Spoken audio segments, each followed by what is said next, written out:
Hello, this is BBC World News with me, Karen Giannoni. Our top stories. Protesters around the world take to the streets to march for action against climate change. We are young and we are the ones who are going to have to live with this in the future, and we are not the ones who have caused this crisis. Angela Merkel announces a $110 billion package of measures to limit Germany's carbon emissions.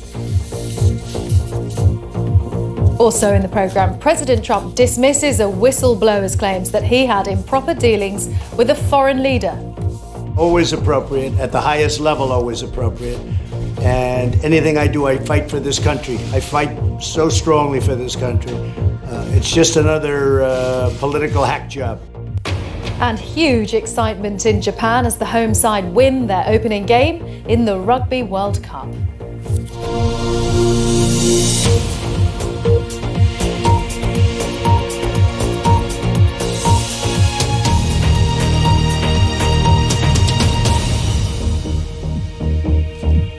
What started just over a year ago as a Swedish schoolgirl's individual protest today exploded onto the world stage.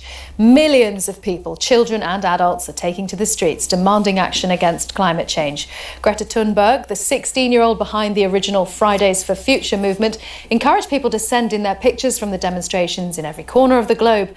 With the story of one of the biggest coordinated global protests on record, let's hear from our correspondents around the world.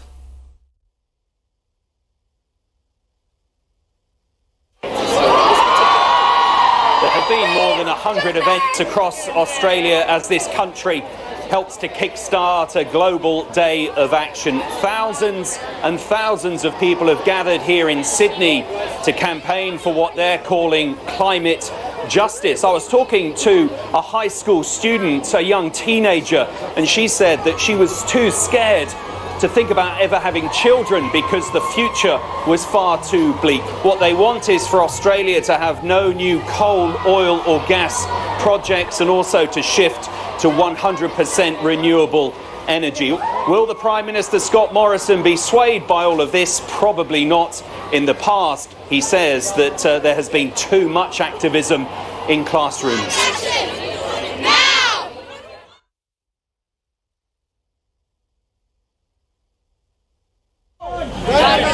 When do we want it? Now! I am in New Delhi in front of Ministry of Environment and Sciences, where several hundred people are protesting against the climate change. They have joined the global climate strike. It started off with just a few dozen people, but the crowd quickly swelled into several hundred, with mostly school children.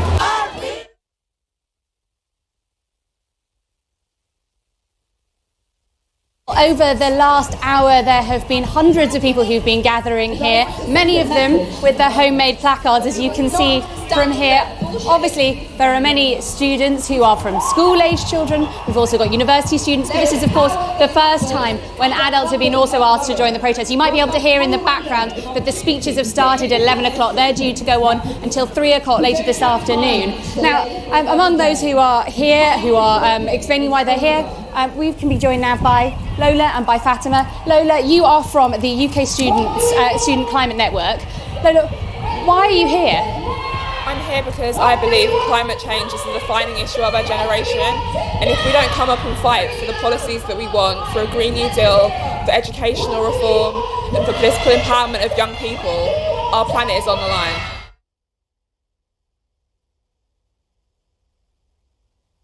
There are hundreds of protesters here, climate change, climate activists who have come out. We're in the middle of Nairobi. They're marching towards the government offices. They have a petition to present there. A number of issues that they want to highlight here in Kenya: protection of water towers, prevention of deforestation, as well as asking the government to stop a project to exploit coal for the first time in this country.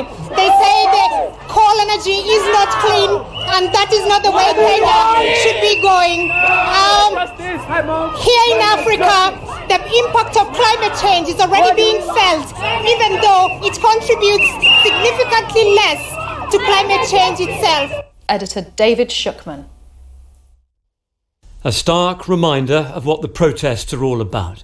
For these people on a Pacific island, it's a matter of life and death, of whether their country can actually survive in future. As the planet heats up, the seas rise. And for millions of people in low-lying communities, the threats are already extreme and they're set to become much worse. I saw for myself 2 weeks ago how the ice of Greenland is melting, adding to the level of the oceans. And scientists fear that more melting will follow. All the time, human activities keep adding to the problem. This is Indonesia right now. The fires are immense, like in the Amazon, and they release carbon dioxide into the air, and that makes the rise in temperatures even faster. The challenge is that the world is on a course towards dangerous levels of warming. The global average temperature has already risen by 1 degree Celsius over the last 150 years or so. And scientists say 1.5 degrees is the maximum safe level. Anything more risks a range of damaging impacts. But we're currently heading towards a 3 degree rise by the end of the century. And that's even if all the climate promises made by governments are kept. If nothing's done, some fear an increase of 4 degrees with potentially catastrophic results. So what can be done? Well, the UN wants more renewable energy, like wind turbines. Today, the British government approved hundreds more, and they'll cost far less than expected. In the same way, the price of solar power has fallen, and the UN is hoping the summit next week will see new promises to build more installations like this. But hard facts remain. Much of the world depends on coal, the dirtiest of the fossil fuels, and moving away from it is difficult. And leaders, including President Trump, support it. There'll be a struggle ahead. David Shukman, BBC News. Let's just show you what's going on in New York City, because it's just over an hour now that the climate strike there has been going on. They have been gathering for the march towards Battery Park, and there Greta Thunberg will be among those giving speeches. We've been talking about her a lot, the 16-year-old who became a symbol for climate action since she began sitting outside the Swedish Parliament last year, calling for politicians to cut carbon emissions and curb global warming. Reduce our CO2 emissions by 40% by 2020. We must say with great probability that this target, which we'd planned in 2007, will not be achieved, unfortunately. Leider nicht erfüllen werden. Well, Damien McGuinness has more from Berlin.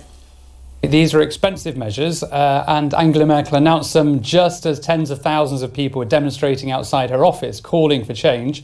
Now, the aim of these measures really is to change consumers' behaviour. So that would be done, on the one hand, with some pretty hefty really hits on the prices of things here in Germany, namely petrol, diesel, certain types of heating fuel will go up. That's because of tax and carbon trading measures that have now been introduced.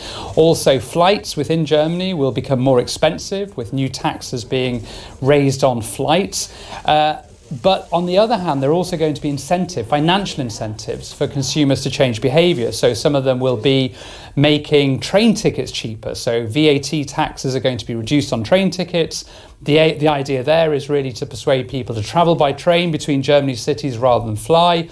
Also, there's going to be more subsidies on solar, wind power, and there are going to be cash incentives for people who want to change their heating at home into something more efficient. So on the one hand, carrot, on the other hand, stick. The problem is, though, that a lot of people, including those protesters outside of Angela Merkel's office, say that this is too little too late and that the measures are too timid. They wanted more action, and they feel this is actually not going to, A, achieve the targets it's set out to achieve, but B, really do enough to tackle the problems that the world's potentially seeing.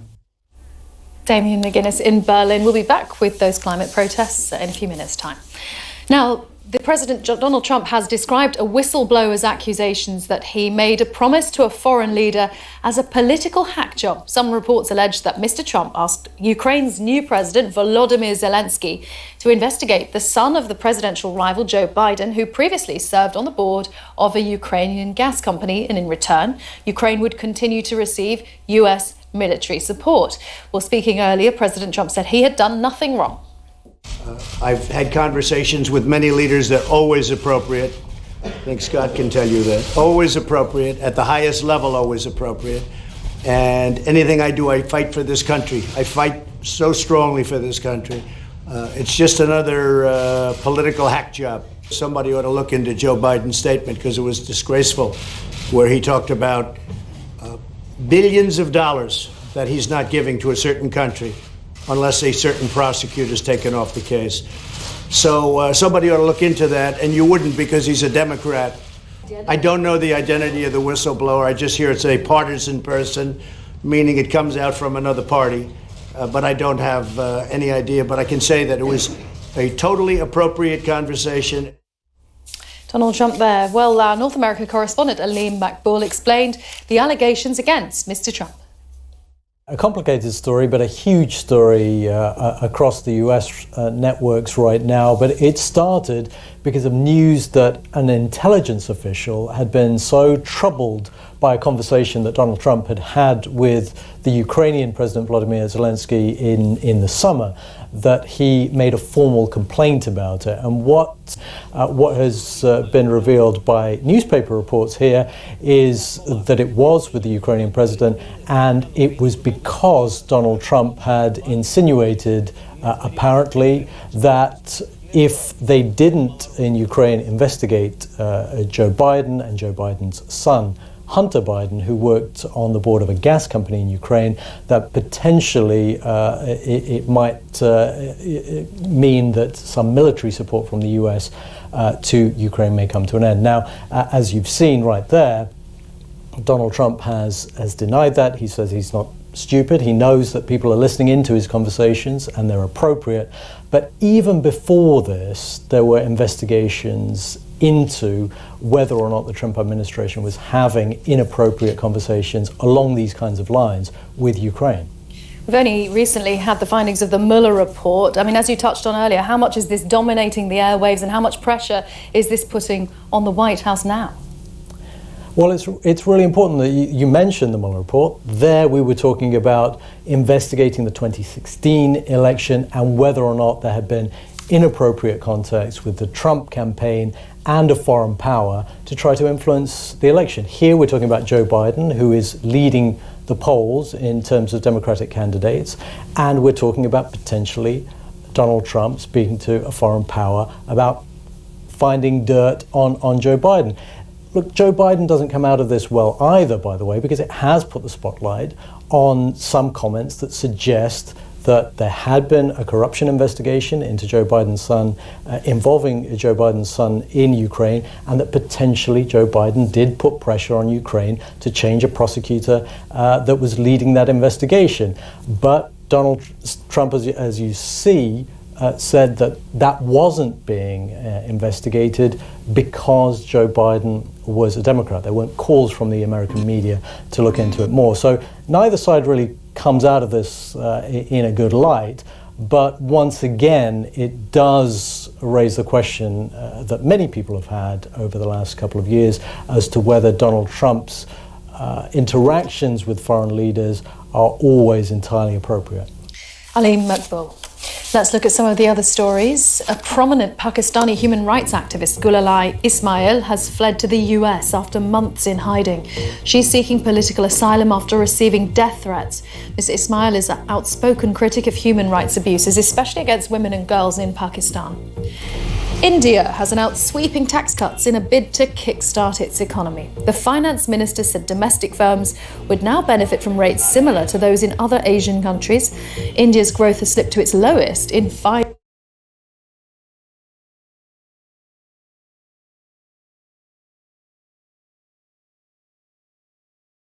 years. The parliament in Indonesia has from a number of organisations. The revisions would also include new punishment for women who have abortions. Stay with us here on BBC World News. Still to come, journalists have been shown around one of the Saudi oil refineries that was severely damaged by missiles and drones last weekend.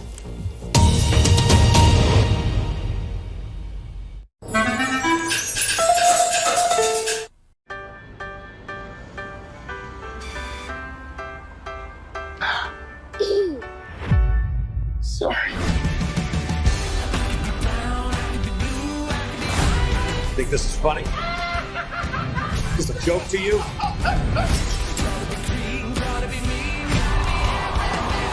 It's so awful, isn't it?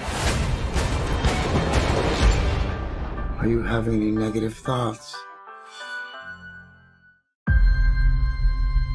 There are many who prey on the innocent. I'm sure your kind would agree. If I didn't know better, I'd say you were making a threat. Well, do you?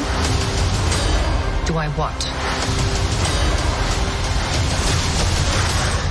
No better.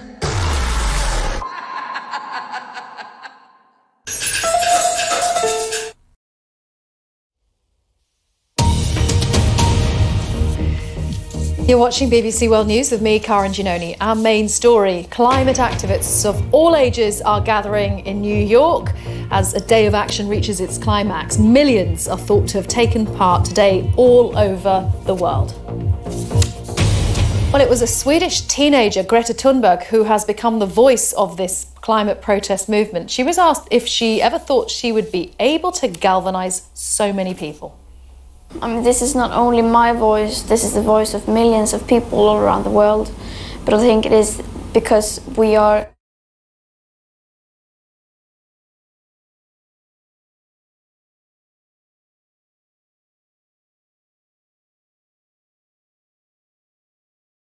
young and things like that, but we say what we want to say and we say how it is.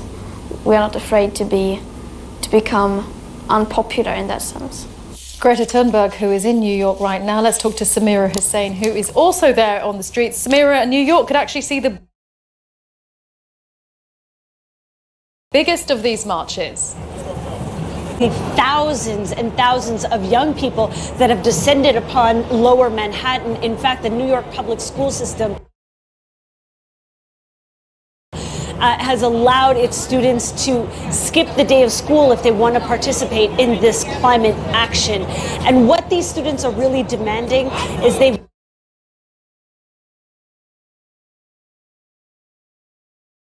want to see some sort of comprehensive change made, because for them, although the atmosphere here is quite jovial, there is a real sense of urgency that this is their future and that the climate is how much difference do they feel it will make? Well, of course, that will be the ultimate question, just how much of a difference all of this will make. There is, of course, strength in numbers, and we have seen these kinds of protests, youth-led protests, in the past. You only look to an example like the Vietnam War, where you saw that was very much a youth-led movement. So history does show that it is possible for young people to affect change. What's happening in New York next week is the UN Climate Summit, and world leaders are going to be gathering here to talk about climate change and what they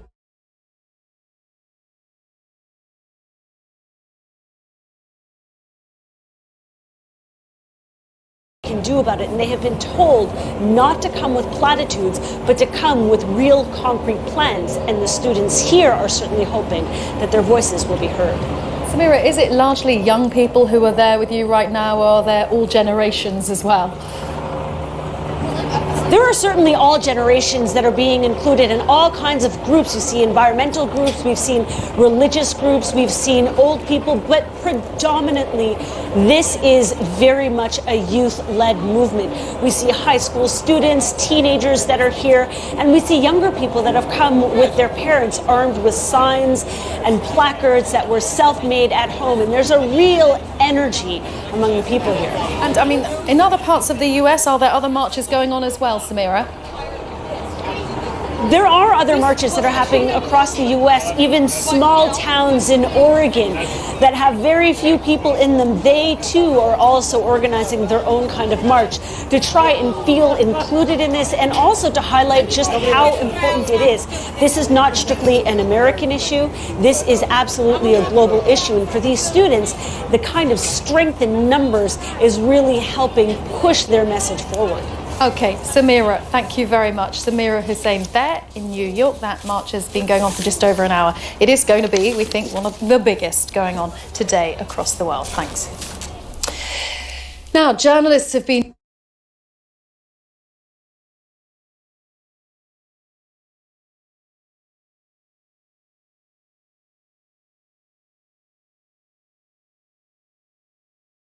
shown around one of the Saudi oil refineries. The Race oil field, part of Saudi Aramco's operations, separates out the gas and the oil from the crude mix that comes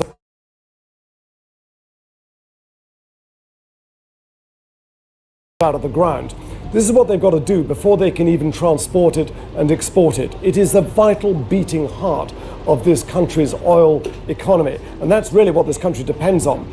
Now, the incoming missiles that smashed into this and further east Abqaiq processing plant crippled temporarily around half the country's capacity. They've managed to repair quite a bit of it, but the longer question is this. While there is still this huge rivalry between Saudi Arabia and Iran, and the Yemen war is continuing, what's to stop this happening again? The missiles were able to penetrate through Saudi Arabia's very expensive multi-billion-dollar defenses that they bought at vast cost from the West. And now there's a lot of head-scratching trying to work out how to protect places like this vulnerable critical infrastructure from a repeat attack. Frank Gardner, BBC News at the Kharais oil field, Saudi Arabia. The Canadian Prime Minister Justin Trudeau has apologised again for dressing in blackface after a picture surfaced of him when he was a 29-year-old teacher at a school in Vancouver and was attending an Arabian Nights-themed gala. He's been widely criticised after a number of images emerged of him in similar makeup, including by members of his own party. Canada's Foreign Minister said she was troubled and disappointed. Mr Trudeau was speaking at a campaign event earlier. My focus is on Canadians who face discrimination every day, Canadians who are racialized, who live with intolerance and marginalization as part of their daily experience, who I hurt. People who, in many cases, considered me to be an ally, who are deeply hurt by the terrible choices I made many years ago. Justin Trudeau. The Rugby World Cup has kicked off in Japan with the hosts beating Russia in the opening match. Now, it wasn't all plain sailing for the Brave Blossoms. A mistake gave Russia a surprise lead through this try by Golosnitsky, but Japan then asserted their game, and two first-half tries by winger Matsushima gave them the lead. By half-time, he later completed a hat-trick, and Japan stretched away, securing victory by 30 points to 10. Our correspondent Marika Oi watched the game with fans in Tokyo. What an opening game has it been. It started off very close, but Japan managed to extend its lead in the second half with thousands of fans glued to the TV screen. This is one of about a dozen fan zones across Japan, and in a country where baseball and football are more popular, there was a section where people could experience rugby. There was a tutorial on the stage about rugby rules, and the crowd really seems to have got it. They were really excited over Japan's victory. Japan's Brave Blossoms are set to be at their best, and many people are hoping that they will survive the pool stage and make it to quarterfinals.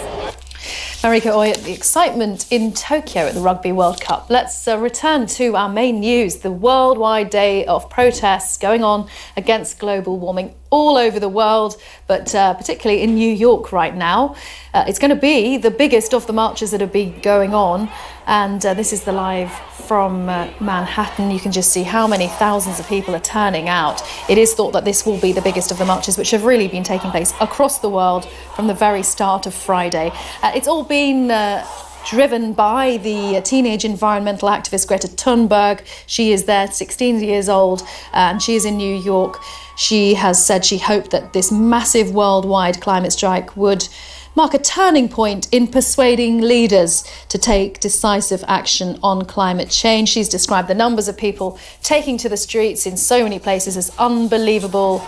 And in New York, the scene you're seeing at the moment, 1 million students have been permitted to skip school to attend this today. It should be going on for many hours to come. Stay with us here on BBC World News.